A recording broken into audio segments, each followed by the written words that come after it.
현재를 더 행복하게 만드는 삶의 지혜입니다. 현재를 더 행복하게 만드는 삶의 지혜. 달리 말하면 과거도 아니고 미래도 아닌 현재를 더 행복하게 만드는 삶의 지혜입니다. 여러분, 과거와 현재 중 언제가 더 좋으십니까? 현재가 더 좋으세요? 우리 흔히 이런 말 하지 않습니까? 그때가 좋았어. 안 하십니까, 여러분은?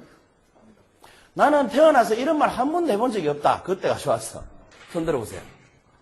안 계시죠? 예. 그런데 현재가 더 좋다고 대답하시는데 왜 이런 말들을 할까? 다시 되새겨보시면 과거가 더 좋았다는 생각 안 드십니까? 고등학교 시절이 좋았어. 구체적으로 말하면 대학 때가 좋았어. 뭐 학생 때가 좋았어. 우리 아니면 어릴 때가 좋았어. 이런 식으로 말하잖아요. 그죠? 사람들이 이렇게 말합니다. 그런데 정말로 그때가 더 좋았을까요? 정말로 과거가 더 좋았을까요? 여러분, 조선시대의 최고 갑부하고 우리나라에서 서민층하고 누가 더 잘 살까요? 네? 지금 서민이 훨씬 잘 삽니다. 조선시대 최고 갑부는 말 타고 한양 갔어야 되지만 우리는 비행기 타고 갑니다. 그렇죠? 그 현재에 가난한 사람이 과거의 부자보다 훨씬 더 많은 걸 누리고 삽니다. 록펠러는 세계 최고 부자였지만 전용기가 없었죠. 빌 게이츠는 전용기가 있죠. 자동차도 리무진, 버스보다 더 긴 자기의 리무진이 있죠.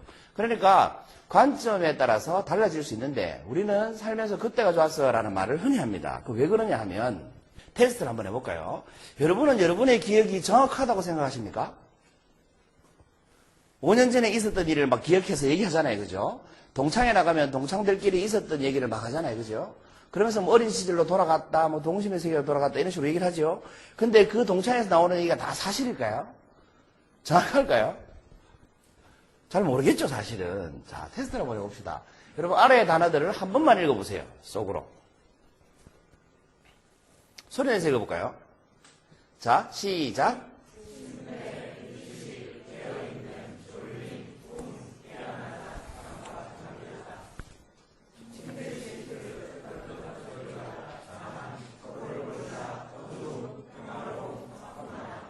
읽으셨죠? 네, 조금 이따가 다시 하겠습니다. 왜 우리는 같은 경험을 했는데 서로 다르게 말을 하겠습니까? 우리 송지 선생님 결혼하셨죠? 남자가 꼬셨어요? 송지 선생님이 꼬셨어요? 본인이 꼬셨어요? 그렇게 얘기하는 경우가 잘 없는데. 제가 질문을 잘못했어요. 다른 분한테 물어봐요. 그 결혼하신 분 누가 있지? 우리 이주일 밴드에 계신 분 결혼하셨습니까? 애인 있습니까? 네, 오늘 대상을 영 못 고르고 있습니다. 보통 이렇게 연인이나 부부한테 누가 먼저 이렇게 대시를 했냐라고 물어보면 서로 상대방이 먼저 했다고 하지 않습니까? 프로포즈 했냐고 그러면 남자는 했다고 그러고 여자는 들은 적이 없다고 그러고 그러지 않습니까 보통? 그러니까 왜 똑같이 경험한 것을 서로 다르게 표현하겠냐는 거죠. 부부싸움에도 마찬가지죠. 서로 상대방이 잘못했고 자기는 잘했다고 얘기하죠. 똑같은 일이 일어났는데도 불구하고 왜 그렇게 했냐는 거죠. 이걸 분석해보면 전문용어로 기억의 왜곡 현상이라고 합니다. 기억은 왜곡되기 때문에 그렇습니다. 여러분, 법정 같은 경우에는 증인을 이렇게 세우잖아요. 증인을 세워가지고 증인이 이렇게 증인 발언을 하잖아요. 그런데 그 발언을 계속해서 반복해서 물으면 이 증인이 나중에는 지어내서 증언을 하게 됩니다. 그런데 신기한 건 뭐냐면 자기가 지어내서 증언하고 있다는 걸 모릅니다. 그리고 왜 대질신문 같은 거 할 때도 범인을 이렇게 5명 세워놓고 목격자 보고 이렇게 범인을 지명해봐라 하잖아요. 그러면 처음 봤을 때 지명하는 게 가장 정확하고 계속 반복해서 다시 지명하라고 그러면 점점 그 기억이 틀려집니다. 엉뚱한 사람을 지명할 가능성이 훨씬 높아집니다. 책을 읽다 보니까 미국에서 어떤 실제 있었던 사건인데 딸이 아버지를 고소했어요. 나를 강간했다고 몇 년 동안. 실제 있었던 일이에요. 근데 이 아버지는 한 적이 없대요. 그래가지고 이 아버지 결국 구속이 되고 몇 년 동안 재판을 질질 끌다가 결국 무죄로 판명이 났어요. 근데 이 딸이 거짓말하는 게 아니에요. 거짓말 탐지기에 해도 거짓말하는 게 아닌 걸로 나오는 거예요. 이 딸은 정말로 자기가 그렇게 당했다고 생각을 하는 거예요. 기억이 왜곡됐기 때문에. 근데 더 신기한 게 뭐냐면 이 아버지 있잖아요. 몇 년 감옥에 살다가 나와서 무죄로 판명이 됐는데 불구하고 감옥에서 있는 동안 계속 들은 말이 당신이 했지 이거예요. 이 아버지가 나중에는 풀려나고 나서 그러더래요. 내가 정말 그랬다고. 자꾸 들으니까 자기 스스로도 그게 사실인 것처럼 믿더라는 거예요. 이런 식으로 우리의 기억은 정확하다, 안 정확하다? 전혀 정확하지 않습니다. 그 기억이 왜곡되기 때문에. 그러면 다시 한번 문제로 돌아와서 여러분의 기억은 정확하십니까? 그냥 양심에 손을 놓고 솔직하게 자기 기준으로 여러분은 여러분 기억이 정확하다고 평소에 생각하세요? 평소에 내 기억은 별로 안 정확하다고 생각하세요? 별로 안 정확하다고 생각하세요? 그럼 상상해서 지연해서 막 메꿔넣는다고 생각하세요? 평소에 실제로 그렇게 생각하세요? 그건 아니죠. 제가 지금 앞에서 이러니까 그런 것 같다 이렇게 생각하는 거. 이것도 지금 왜곡되고 있는 거야. 평상시 자기 모습을 지금 왜곡하고 있는 거예요. 여러분 평상시의 기억을 그대로 반영하면 내 기억이 정확해라고 말할 때가 더 많지 않습니까? 내가 지금 지어내서 말하고 있으라고 말합니까 여러분? 안 하죠. 그런데 제가 이런 얘기를 하니까 또 평소에 안 정확해 이렇게 해야죠. 이런 식으로 외우게 된다는 거지. 다른 사람 영향을 받으면. 자, 테스트를 한번 해봅시다. 여러분의 기억은 정확한지 안 정확한지. 다음 중 좀 전에 읽은, 아까 읽으셨죠? 읽은 단어가 아닌 것은 골라보세요. 뭡니까? 다 같이 읽어보세요. 시작. 더 이상 없습니까? 그렇죠. 수면인 줄 아시는 분은 그나마 기억이 정확하신 분이고, 수면인 줄 몰랐던 분도 계시죠? 분명히 몰랐던 분 계셨을 거예요. 수면이라는 단어는 없었습니다. 없죠? 그런데 왜 수면이 있었다고 착각하는 줄 아세요? 여기에 나오는 단어들은 전부 다 수면과 관련되어 있기 때문입니다. 어떤 분은 또 졸다라는 단어가 없었다고 그러는데 졸다는 있었습니다. 끄떡이 앞에 있어서 그렇지. 어떤 분은 또 졸다는 단어가 없었다고 해요. 졸다는 있었습니다. 그죠? 그 왜 수면은 휘발유는 맞추는데 수면은 못 맞추냐면 수면과 관련된 얘기를 다 들었기 때문에 내 기억이 나도 모르게 수면이라는 단어를 내 기억 속에 만들어 넣어버린 거예요. 그런데 그걸 나는 느껴요? 못 느껴요? 못 느낀다는 거예요. 그런데 제가 지금은 여쭤본 지 한 2분, 3분 정도 있다가 다시 여쭤봤기 때문에 여러분이 수면이라는 걸 아시지만 제가 만약에 일주일 뒤에 여쭤봤다면 휘발유는 맞춰도 수면은 못 맞춘다는 거죠. 하물며 몇 년 전의 기억이 얼마나 부정확하겠냐는 겁니다. 그래서 내 기억은 사실 믿을 게 못 됩니다. 그러면 그때가 좋았어라고 말하는 이유는 뭐겠어요? 바로 기억이 왜곡됐기 때문에 그때가 좋았다고 착각하는 거지 실제로 그때보다 지금이 낫습니다. 학교 다닐 때 용돈 없어가지고 차비 없어가지고 잘 데 없어가지고 그런 경험이 있을 텐데 그때가 좋았어라고 우리 말한다는 거지. 좋은 기억만 싹 모아가지고 자유로웠고 뭐 돈 안 벌어도 되고 뭐 부담 없고 바가지 안 긁혀도 되고 이렇게 좋은 기억만 싹 모아가지고 그때가 좋았어라고 왜곡시키는 거예요. 사실은 여러분 언제가 좋아요? 현재가 더 좋은 거예요. 그런데 그때가 좋았어라고 사는 거는 멍청한 짓이에요? 현명한 짓이에요? 그러니까 그때가 좋았어라고 과거를 더듬고 사는 것은 별로 현명한 짓이 아니다 이 말입니다. 그러면 행복에 대해서 생각할 때 옛날이 더 행복할까요? 지금이 더 행복할까요? 여러분 옛날이 더 행복했어요? 지금이 더 행복해요? 대답이 자신이 없어요. 그보세요. 자신이 없다는 건 뭡니까? 여전히 나도 모르게 그때가 좋았다라고 생각한다는 거예요. 좀 전에 그때가 지금이 좋다고 대답하셨는데 행복으로 단어 하나 바꾸니까 또 그때가 더 행복했다고 착각하는 거예요. 이 행복이라는 것의 반대말은 뭐겠습니까, 여러분? 불행. 흔히 그렇게 얘기하죠. 제가 정답이 불행이었으면 물어보지도 않았겠죠. 행복의 반대말이 뭘까요? 불행이 아닙니다. 행복의 반대말은 여러분 무기력입니다. 무기력. 기운과 힘이 없다. 무기력. 우울증의 정확한 용어는 여러분 무기력증입니다. 우울증이 아니고 이게 영어 단어로 해석을 하면 무기력함인데 우리나라로 넘어오면서 이게 해석을 우울증이라고 하는 바람에 아직도 우울증이라고 쓰고 있는데요. 우울증의 정확한 변명은 무기력증입니다. 그러니까 쉽게 말해서 아무것도 하기 싫은 증상. 우울증 걸린 사람은 뭐예요? 사람도 만나기 싫어하고 밖에도 나가기 싫어하고 아무것도 하기 싫어하죠. 이런 사람 뭐하노? 빨리 가야 되는데 이런 생각만 하고 산다는 거죠. 이게 무기력증이에요. 정확하게 말하면. 그래서 행복의 반대는 여러분 무기력입니다. 왜 무기력증이냐면 불행하려면 우리가 뭘 해야 되죠? 안 그렇습니까? 사업을 해서 망해야 불행하고 성공해야 행복하지 않습니까? 어쨌거나 뭘 해야 되잖아요. 그죠? 그 행복이든 불행이든 하려면 반드시 뭘 행동을 해야 돼요. 그러니까 행복의 반대나 불행의 반대는 똑같이 뭡니까? 무기력인 겁니다. 아무것도 안 하는 상태, 뭔가를 해서 성공하거나 실패하는 상태. 이렇게 구분을 해야 되는 게 맞죠. 흔히 실패는 성공의 어머니다 이런 말도 하던데 제식입니다만 실패와 성공은 형제관계입니다. 들으신 분도 계시겠지만 왜 형제관계일까요? 좀 전에 제가 설명을 다 했습니다. 성공하려면 뭘 해야 되죠? 실패하려면 뭘 해야 되죠? 그러니까 행복과 성공과 실패는 뭡니까? 형제예요. 형제. 한 배 속에서 나온 그 배가 뭘까요? 그 부모는 뭘까요? 형제니까 어머니는 뭘까? 도전입니다. 도전. 도전하지 않으면 여러분 실패할 일도 없고 도전하지 않으면 성공할 일도 없습니다. 그러니까 여러분 도전을 일단 하셔야 됩니다. 성공하든 실패하든. 근데 아무런 시도도 안 하고 사는 사람 있죠? 이 사람은 어떻게 사는 사람이에요? 성공도 안 하고 살고 실패도 안 하고 사는 거예요. 이런 걸 조금 나쁘게 극단적으로 표현하면 서서히 죽어가는 인생이다라고 하는 거예요. 조금 나쁘게 극단적으로 표현하면. 왜? 아무것도 시도하지 않으니까. 반대로 말하면 아무것도 이룰 게 없는 거죠. 그런데 현실이 안 좋아한다는 것도 여러분 결국은 내가 뭔가를 해야만 가능한 일이죠. 왜 그럴까요? 세상이 변하니까. 여러분은 여기 왜 앉아 계세요? 공부하려고. 공부는 왜 하려고 하세요? 세상이 변하니까 하는 거예요. 세상이 안 변하면 나는 가만히 있어도 세상 수준으로 살거든요. 평균은 된다는 거지. 근데 요즘은 가만히 있으면 평균으로 못 살아요. 왜냐하면 세상이 평균 이상으로 자꾸 바뀌어가니까. 그래서 우리는 최소한 평균적인 공부는 해줘야 평균인으로 살 수 있어요. 그리고 평범하게 살려면 평범한 사람들이 하는 정도의 자기개발은 해줘야 돼요.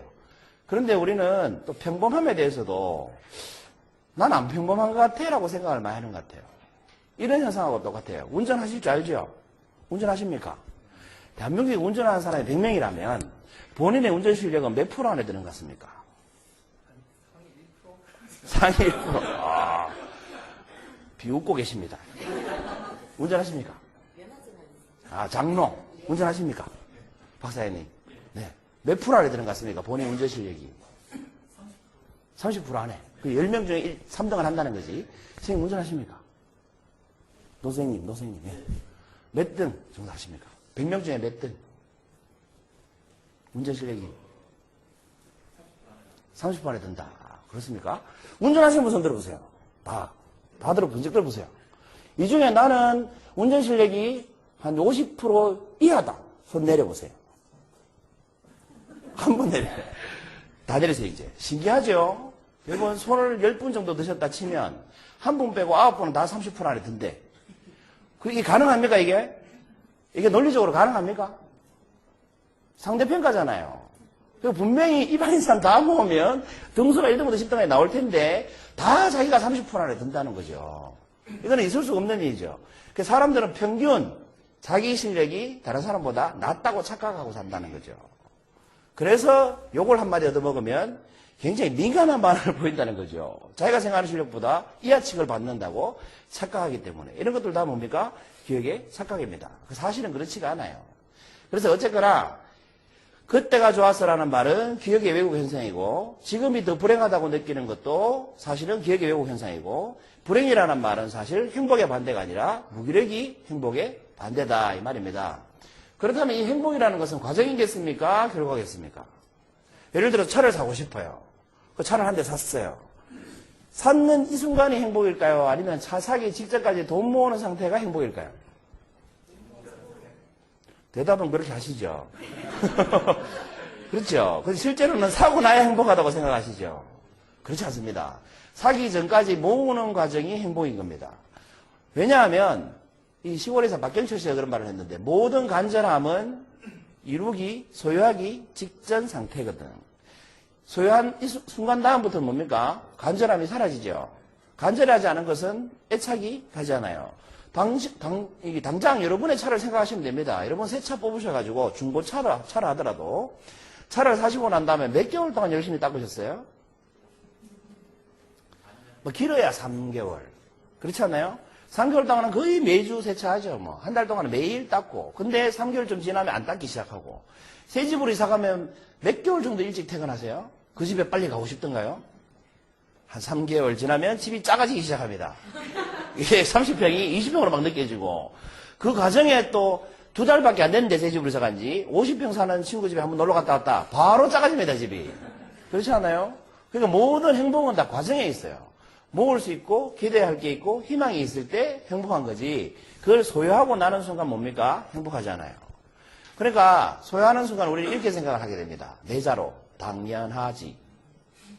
당연한 건 하나도 행복하지가 않아요. 내 와이프가 아무리 예뻐도 같이 살면 예쁘지 않아요. 당연하기 때문에. 내 남편이 아무리 멋있어도 밖에서 잘 나가고 뭐 박수 받고 다녀도 집에 가면 애 아빠일 뿐이에요. 제가 그렇잖아요. 집에 애 아빠.